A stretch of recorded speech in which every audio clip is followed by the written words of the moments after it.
Здравствуйте, уважаемые телезрители! С вами в студии чебоксарский природоохранный прокурор Бородина Ирина Михайловна.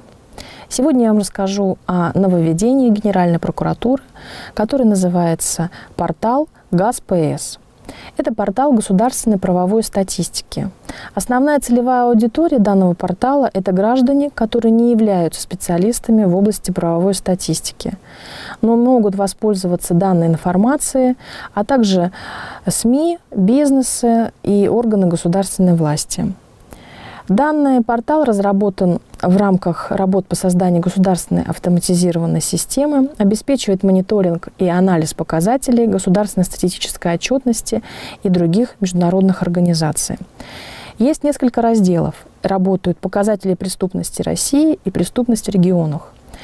В данные разделы могут войти желающие и посмотреть показатели, которые рассчитаны на основе формы государственной статистической отчетности о состоянии преступности.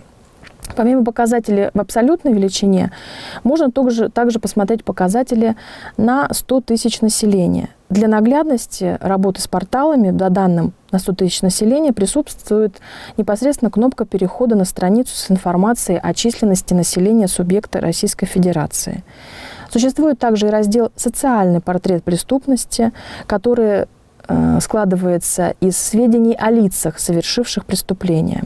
В разделе «Россия» в мировом рейтинге приведены данные по отдельным видам преступлений и крупнейших стран мира. Источником данных является Управление ООН по наркотикам и преступности, Всемирная организация здравоохранения и Международный центр тюремных исследований.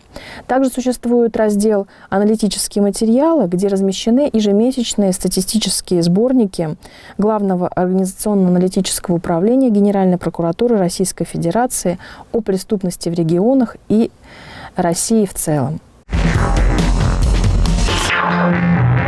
Помимо оценки нормативно-правовых актов органов местного самоуправления, которые мы регулярно проводим, и выявляем такие факты, когда превышается полномочия органов местного самоуправления и переписываются нормы федерального законодательства с нарушениями и с отступлениями от федеральных норм. В прошлом году был выявлен факт, когда бывший государственный служащий Министерства природных ресурсов при трудоустройстве не сообщил своевременно на бывшее место работы и не по установленной форме о заключении нового трудового договора в коммерческой организации. Об этом всем государственным муниципальным служащим необходимо сообщать после увольнения в течение 2 лет при трудоустройстве в коммерческую организацию.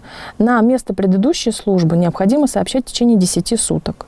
Форма, которую необходимо сообщать, установлена постановлением правительства. При несоблюдении всех этих условий предусмотрена административная ответственность по статье 19.29 Кодекса административных правонарушений Российской Федерации. Итак, по выявленному факту в прошлом году, в настоящее время мировым судьей виновное лицо привлечено к административной ответственности с назначением штрафа 20 тысяч рублей.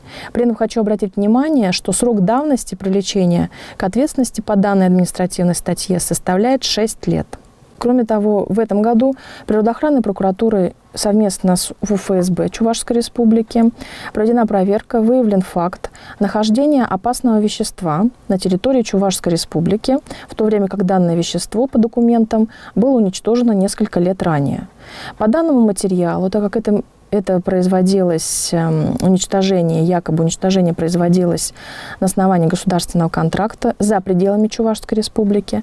По данному материалу было составлено постановление о направлении материалов для решения вопроса об уголовном преследовании по статье 159 части 4. Это коррупционная статья мошенничества, которая направлена в следственные органы военной прокуратуры. И также вынесено постановление по статье 247, это незаконное обращение с опасными веществами на территории республики, и направлено в Следственный комитет Чувашской Республики для решения вопроса об уголовном преследовании. На сегодня в Чувашской республике на территории лесного фонда установился 3-й класс пожарной опасности по погодным условиям и в некоторых районах 4-й класс пожарной опасности. При наступлении 4-5 класса пожарной опасности в лесах запрещается свободное посещение гражданами лесов, разведение костров в лесах, приготовление пищи на углях на территории лесного фонда и прилегающих к ним территориям. При обнаружении лесного пожара или задымления просим обращаться по номеру прямой линии лесной охраны 8 800 194 20. Легче лесной пожар предупредить, чем его ликвидировать.